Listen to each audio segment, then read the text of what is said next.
Hello dear students, गैसीय state unit के आज के सेशन में आप सभी का स्वागत है। आज हम लोग वंडरवाल गैस समीकरण के अनुप्रयोग applications of van der Waals gas equation topic पर बात करेंगे। पिछली क्लासेस में हमने आइडियल गैस इक्वेशन के बारे में पढ़ा था और फिर देखा था कि लो टेम्परेचर और हाई प्रेशर पर जो है गैस लगभग सभी गैसेस आइडियल बिहेवियर से विचलन शो करती है।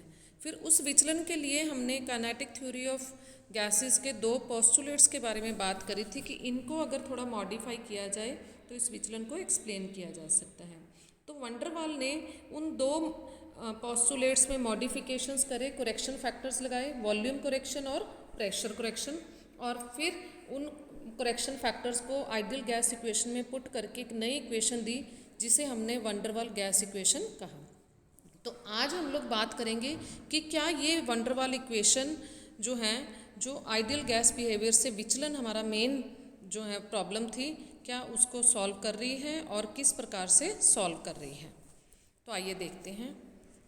तो वंडरवाल गैस इक्वेशन की मेन एप्लीकेशन यही है कि ये आदर्श व्यवहार से विचलन की व्याख्या बहुत अच्छे से करती है। Explanation of deviation from ideal behaviour by van der Waals gas equation, that's the main application of van der Waals equation. इसके साथ हम और एप्लीकेशंस पर भी बात करेंगे।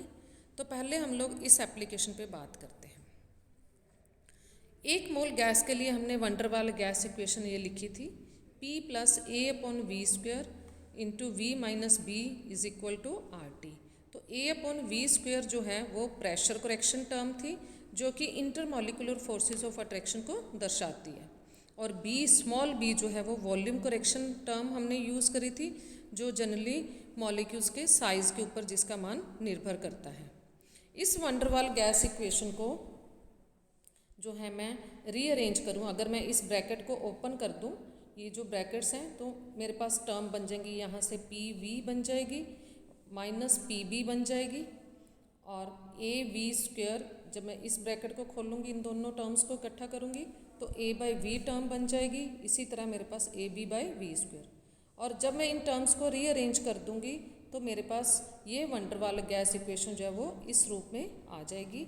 आप ब्रैकेट्स ओपन करके रीअरेंज करके देख सकते हैं।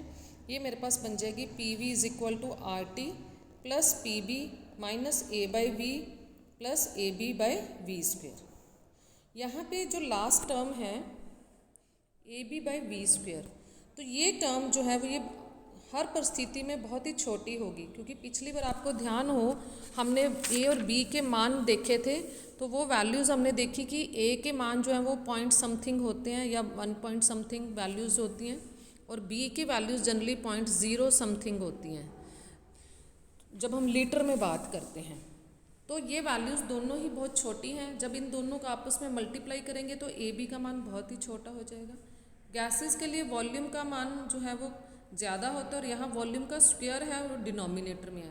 तो चाहे उच्च दाब, निम्न दाब, उच्च ताप, निम्न ताप, कोई भी परिस्थिति हो, AB/V² का मान हमेशा ही निग्लिजिबल रहेगा। तो इसलिए हम इस वैल्यू को जो है वो निग्लिजिबल मानते हुए यहाँ से हटा देते हैं, ताकि हमें डिस्कशन पार्ट जो है वो थोड़ा इजी हो जाएगा। तो मेरे पास ये वंडरवाल इक्वेशन अब इस रूप में रह जाएगी, PV = RT + PB - A/V जो है मेरे पास। इस इक्वेशन को मैं रीअरेंज करके इस तरीके से भी लिख सकती हूँ।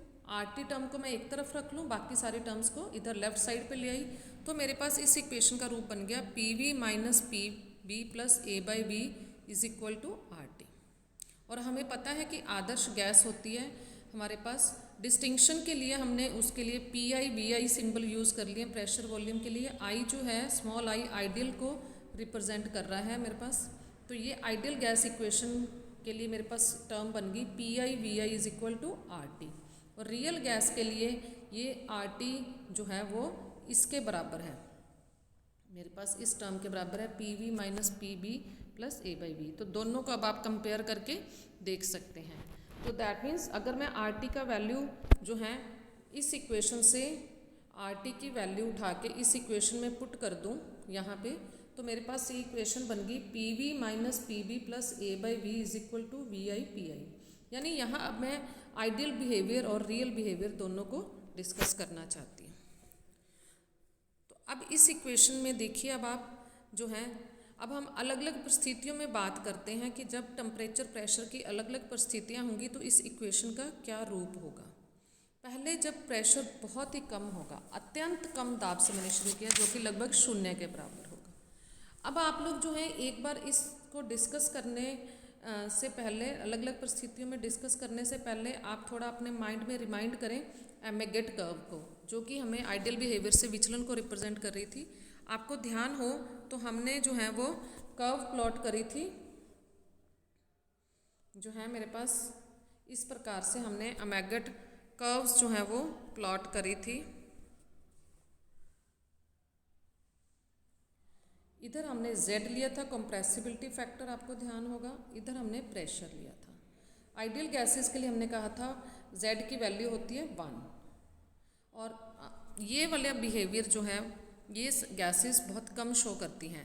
हाइड्रोजन हीलियम के लिए हमने कहा था कि जब हम इस तरह से Z versus P graph plot करते हैं तो जनरली जो है वो कर्व इस तरीके से आते हैं हाइड्रोजन जैसी गैसेस के लिए, जबकि नाइट्रोजन जैसी गैसेस के लिए पहले थोड़ा सा डिप आता है, फिर जो है ऊपर जाता है। ये नाइट्रोजन के लिए हो गया मेरे पास। इसी तरह अमोनिया या मीथेन, CO2 आदि गैसेस के लिए डिप और बड़ा हो जाता है और इस तरीके से आता है। तो हम लोगों ने देखा था ज़ीरो प्रेशर पे, तो हमने लगभग सभी टर्म्स को जो है यहाँ इस पॉइंट से ही शुरू किया था, सभी कर्व्स को। तो ये पॉइंट क्या शो कर रहा है कि वेरी लो प्रेशर, जो कि लगभग शून्य के बराबर है प्रेशर। तो इस प्रेशर पे क्या होगा, क्योंकि अत्यंत कम दाब है तो वॉल्यूम बहुत अधिक होगा। वॉल्यूम अधिक होने से क्या होगा, मेरे पास जो है A/V टर्म जो है ऊपर वाली इक्वेशन में A/V टर्म जो है उसको हम नेग्लिजिबल मानेंगे, उसको हम नेग्लिजिबल मानेंगे। और जो है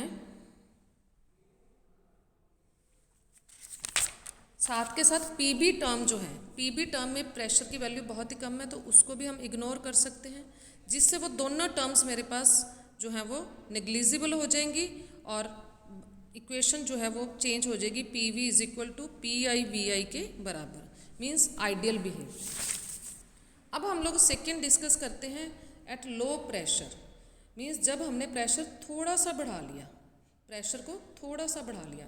जब हमने बिल्कुल थोड़ा सा प्रेशर बढ़ाया तो आपको पता है प्रेशर, पहले हम लगभग शून्य प्रेशर पे थे, तो शुरू में जब थोड़ा सा भी प्रेशर बढ़ाएंगे तो वॉल्यूम बहुत तेज़ी से कम होगा, वॉल्यूम बहुत तेज़ी से कम होगा।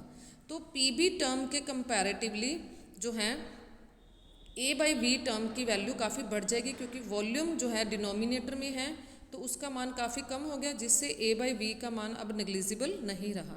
पर प्रेशर का मान अभी भी कम है, कम दाब है, तो P अभी भी नेग्लिजिबल रहेगा, तो जिससे मेरे पास ऊपर वाली इक्वेशन जो है वो इस रूप में आ जाएगी, इस रूप, ये उसकी फॉर्म हो जाएगी PV + A/V = PI/VI। Means PB को तो मैंने अभी भी नेग्लिजिबल मानना हुआ है, बट अब A/V को मैं नेग्लिजिबल नहीं मान रही। और इसे हम लोग जो है इस प्रकार से लिख सकते हैं, PV = PI/VI - A/V। ये PV जो है वो रियल गैस बिहेवियर को शो कर रहा है, जबकि PI/VI जो है वो आइडियल बिहेवियर को शो करता है। तो अब आप दोनों में देख रहे हैं कि यहाँ पे मेरे पास रियल गैस का PV का मान जो है वो आदर्श गैस के PI/VI के मान से थोड़ा कम हो जाएगा, क्योंकि उसमें से ये टर्म आप देख रहे हैं माइनस हो रही है। तो ये इसका मतलब क्या हुआ, जो मैंने अभी मैगट कर्व बनाए थे जो हैं आपके सामने,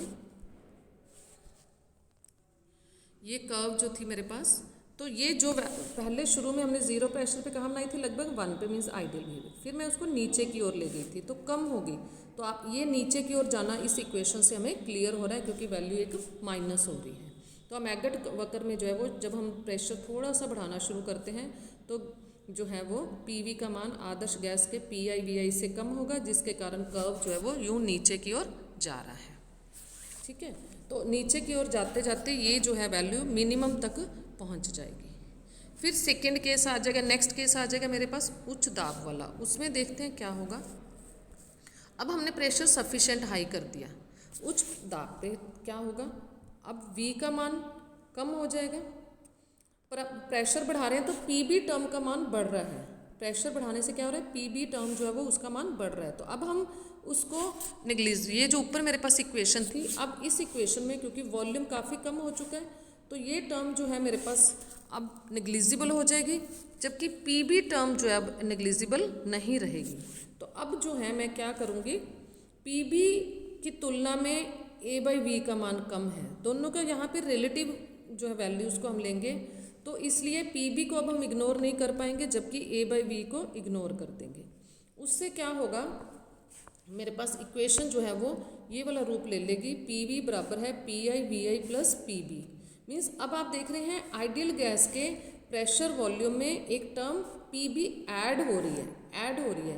मीन्स अब रियल गैस की पी वी की वैल्यू जो है वो आइडियल गैस के पी आई वी आई के मान से बढ़ जाएगी, जिसके कारण अमैगट कर्व में जो है हमारे पास जो ये अमैगट कर्व था मेरे पास, उसमें जो पहले डिप आया था मिनिमम, फिर वो बढ़ना शुरू हो जाएगा, बढ़ना शुरू हो गया। इस तरीके से जो है वो कर्व आ जाएगी, बढ़ती जाएगी। आप देख रहे हैं बीच में फिर एक बिंदु आएगा जहाँ पे जो है value z is equal to 1 means ideal behaviour के बराबर आ जाएगी। क्योंकि अब आप देख रहे हैं कि ये जो मेरे पास इक्वेशन है, इस इक्वेशन में पी बी और ए बाई वी के रिलेटिव मान, क्योंकि पी बी टर्म है माइनस में, ए प्लस वी है पॉजिटिव टर्म, तो विपरीत दिशा में काम कर रही हैं, और जो है एक जो है वो वैल्यू को बढ़ा रही है z की वैल्यू को, एक टर्म वैल्यू को घटा रही है। तो इनके जो है रिलेटिव वैल्यूज़ के ऊपर डिपेंड करेगा कि कौन सी टर्म जो है वो नेग्लिजिबल हो जाएगी और कौन सी टर्म ज़्यादा इफेक्टिव हो जाएगी। इसका मतलब बीच में कहीं एक प्रेशर ऐसा भी आएगा जब इन दोनों के मान बराबर हो जाएंगे और वो एक दूसरे को कैंसल आउट कर देंगे और रियल गैस जो है वो आदर्श गैस बन जाएगी। जैसा हम अमैगट कर्व में देखते हैं, जब डिप के बाद ऊपर की ओर बढ़ती है कर्व तो बीच में जो है वो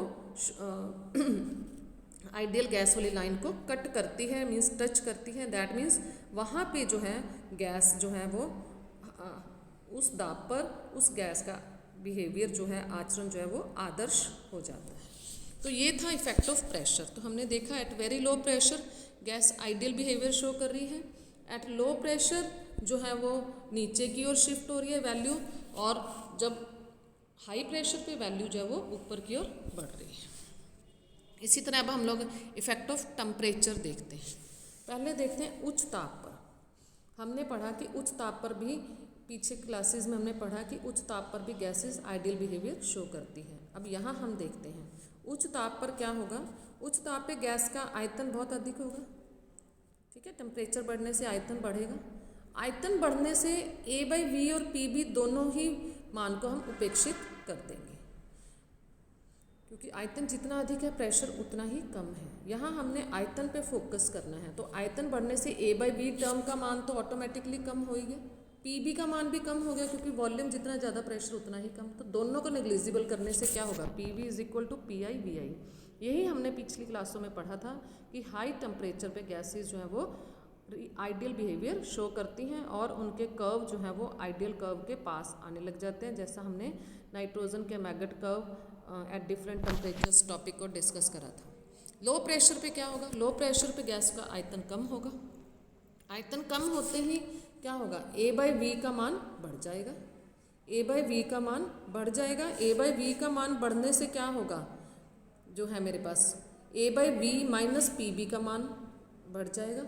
मीन्स इसको अब हम लोग जो है वो इग्नोर नहीं कर पाएंगे, जिसके कारण जो है गैस का व्यवहार जो है वो आदर्श व्यवहार से विचलन जो है वो शो करेगा। तो मेरे पास जो है अगेन ये वाली टर्म आ जाएगी, जिसके कारण विचलन जो है वो शो होगा। तो इस प्रकार हमने देखा कि वंडर वाल गैस इक्वेशन को हम अलग अलग परिस्थितियों में जब करते हैं तो वो अमैगट कर्व्स को बहुत अच्छे से एक्सप्लेन कर रही हैं।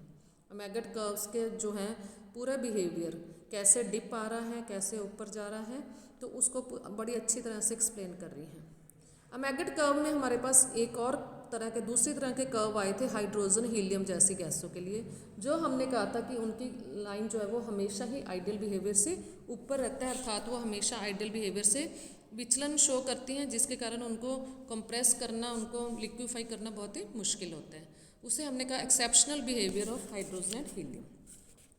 तो यहाँ हम वंडरवाल गैस इक्वेशन से इस बिहेवियर को भी, इस असामान्य आचरण को भी बड़े अच्छी तरह से एक्सप्लेन कर सकते हैं, क्योंकि इनके कर्व जो हैं वो हमेशा ही आदर्श गैस के वक्र से ऊपर रहते हैं। तो इसका कारण क्या है, क्योंकि हाइड्रोजन हीलियम के अणु जो हैं वो बहुत ही छोटे आकार के हैं, तो एक्सेप्शनली स्मॉल साइज होने के कारण किसी भी टेम्परेचर प्रेशर कंडीशन में इनके मध्य परस्पर आकर्षण बल जो है वो बहुत ही कम रहते हैं। तो परस्पर आकर्षण बल कम रहेंगे तो उसके कारण क्या होगा, जो है वो A/V का मान, जो कि इंटरमोलिकुलर फोर्सेस ऑफ अट्रैक्शन को शो करता है, तो A/V हमेशा ही उपेक्षणीय रहता है, नेग्लिजिबल रहता है, जिसके कारण जो है हर टेम्परेचर प्रेशर पे जो है मेरे पास वो टर्म नेग्लिजिबल रहेगी, जिसके कारण ये वाली इक्वेशन रहती है PV = PI/VI + PB। तो हर परिस्थिति में जो है टेम्परेचर प्रेशर की परिस्थिति में मेरे पास इक्वेशन रहती है PV = PI/VI + PB। तो अब आप देख रहे हैं आइडियल गैस टर्म की PI/VI टर्म में हमेशा ही एक टर्म ऐड होनी है PB के बराबर। दैट मीन्स हमेशा कर्व जो है वो आइडियल बिहेवियर से ऊपर की ओर रहेगी। तो इस तरह से अमैगट कर्व, जो मेरे पास दो तरह की कर्व्स आई थी, उन दोनों को ही वंडरवाल इक्वेशन बहुत अच्छे से एक्सप्लेन कर रही है। इसी के साथ साथ हमने अमैगट कर्व्स में एक और टर्म पढ़ी थी, बॉयल्स टेम्परेचर। तो हम वंडरवाल गैस इक्वेशन की हेल्प से इस बॉयल टेम्परेचर की भी कैलकुलेशन कर सकते हैं, क्योंकि वंडरवाल गैस इक्वेशन में हमारे पास दो वंडरवाल कांस्टेंट्स हैं A और B, और बॉयल टेम्परेचर का A और B के साथ संबंध है, दैट इज़ A/BR। यहाँ पे a small b van der Waals constants हैं, R जो है वो यूनिवर्सल गैस कांस्टेंट है। तो अगर हमें किसी गैस के A और B के मान पता हो तो हम बॉयल टेम्परेचर TB की मान भी ज्ञात कर सकते हैं। तो इस तरह हमने अमैगट कर्व में जो बॉयल टेम्परेचर टर्म पढ़ी, उसकी वैल्यू भी हम वंडरवाल गैस कांस्टेंट्स की हेल्प से ज्ञात कर सकते हैं। तो यहाँ तक हमने देखा कि अमैगट कर्व्स में हमने जो भी पॉइंट्स पढ़े थे, उन सभी पॉइंट्स को वंडरवाल गैस इक्वेशन बहुत ही अच्छी तरह से एक्सप्लेन कर रही है। तो these are the applications of van der Waals equations and the successful application of van der Waal gas equation. Thank you so much.